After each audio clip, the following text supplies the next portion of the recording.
During the approach to one of the world's highest airports, the crew of an Iberia A340-600 is struggling with bad weather.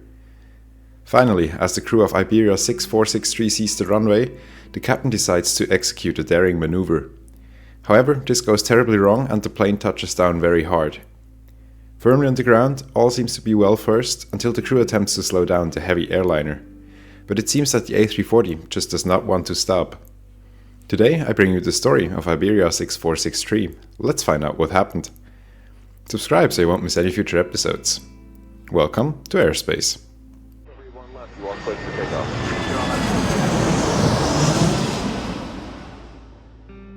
On November 9th, 2007, the crew members of an Iberia Airbus A340-600 found themselves shortly before the point of descent.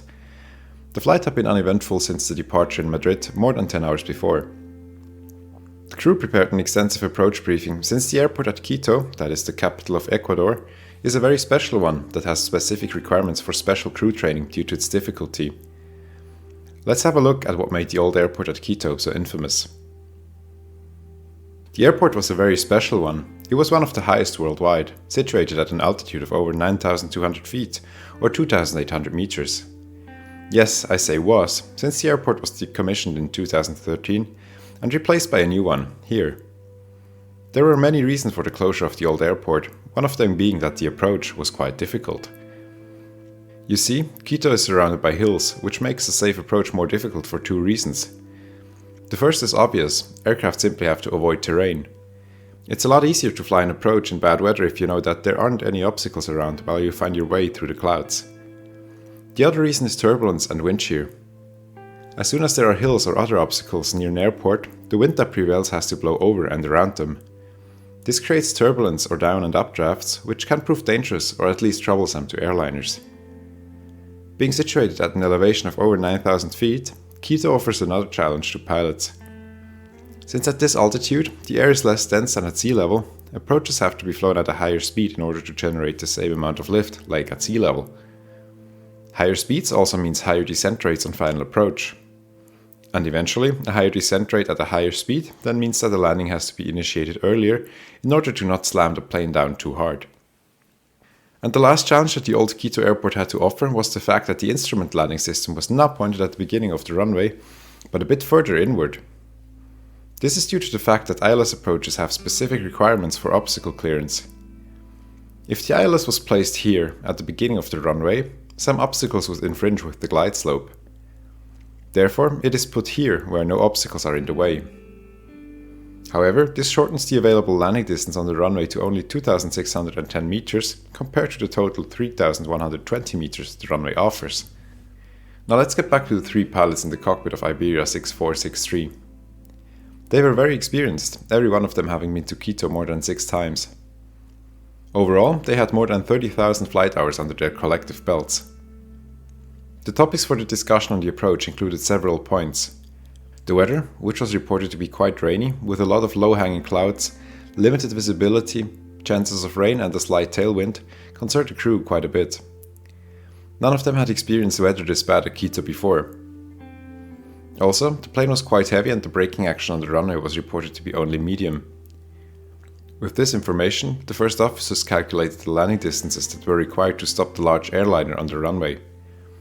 However, given these values, they came up short by some 100 meters, meaning that the plane would not be able to stop in the 2,610 meters after touchdown. But the captain had an idea. Why not fly the approach according to the ILS, and as soon as the runway and the surrounding terrain become visible, step down on the visual aid called the Precision Approach Path Indicator, the PAPI. This visual indicator uses red and white lights to indicate whether a pilot comes in high or low, and can be used for landing even for larger aircraft. Since there is no obstacle avoidance requirement for it like for the ILS, it can be placed close to the start of the runway. So, the crew checked their manuals and found the captain's decision to be a good one. Nothing indicated his solution was not allowed. They decided to fly the approach this way, since that would allow them to use the full runway length and stop the plane within the given distance. Also, the crew decided to use the plane's auto-brake system and set it to the highest available rate of braking, which would bring the plane to a halt quite effectively.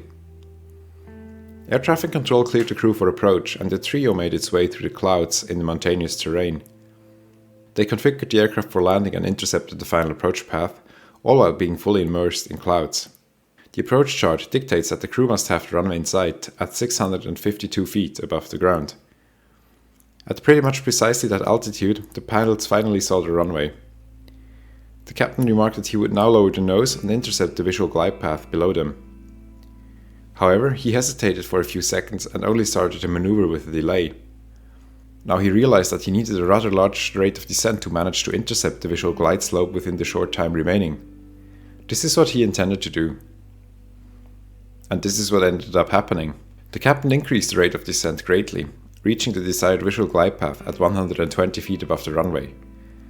The sink rate warning of the A340 came on twice, and he slightly reduced the rate of descent. However, too little, too late, and the plane continued on its downward trajectory. The captain attempted to flare the aircraft, but too late. He was unable to arrest the large rate of descent in the thin air of Quito, and the landing gear slammed to the ground at 3.1 G. That is classified as a severe hard landing. Multiple tires burst on touchdown, and even a metal rod on the landing gear, called the lower articulation link, broke on the left and right main landing gear simultaneously. Keep that in mind for later. Shortly after touchdown, the crew selected and engaged reverse thrust. But they simultaneously also received warnings about their brake systems. The auto brake system had shut off and delegated the braking to the pilots themselves. But no matter how hard the pilots pressed the pedals, the plane did not seem to brake properly. The pilots also attempted to use the alternate braking system, but that did not help either. After the plane had thundered down the 3,100 meters that runway 35 had to offer, it went over the end while still doing over 90 knots. That's 103 miles per hour or 167 kilometers per hour. It first hit the localizer antenna and then came to rest on the grass, 232 meters after the runway end. The A340 suffered heavy damage. The left landing gear collapsed and the left two engines were partially ripped from the wing. No fire erupted and everyone on board seemed to be safe. Now the pilots discussed whether they should evacuate the aircraft or not, and initially decided against it. Instead, they asked the airport to bring stairs to the aircraft. However, after half an hour it became clear that the stairs could not reach the plane in the muddy grass at the end of the runway, and the crew decided to evacuate the plane using the escape slides. Now let's figure out why it came to this disaster. After all, it seems inexplicable at first that an airliner that touched down sooner than it had intended had difficulties to stop on the runway. Let's go back to the very hard touchdown and the destruction of some main tires and the lower articulation link that I described earlier. The investigation found out that this metal piece, the lower articulation link of the landing gear, was not properly certified and should in fact have been much sturdier. When it broke and departed the aircraft, it ripped out several cables that connected to sensors on the wheels and other landing gear components. Now, the auto brake system of the plane disconnected since it was no longer able to sense what the wheel speeds were. Therefore, it delegated braking to the pilots. But among the severed cables were also the ones connecting to the sensors that determine whether there is weight on the landing gear. Without that signal, the aircraft systems were unable to determine whether the plane was on ground or in the air. As a safety feature, if this happens, the plane's computer have to assume that the plane is in the air, flying. There is a reason for that, and that is the deactivation of reverse thrust in the air. You see, while a plane is in cruise, it travels at around 80% the speed of sound. Imagine there would be an error that allowed the computers or the pilots to activate the thrust reversers while flying at that speed. That would most definitely end in disaster. This actually happened to a Boeing 767 once. It crashed just minutes after the thrust reverser deployed due to a technical fault. Now, as Iberia 6463 was hurtling towards the runway end, the plane's computers assumed that the plane was in the air. Therefore, they did not allow for the deployment of the reverse thrust, and the engines even went into a higher idle speed, called approach idle or flight idle.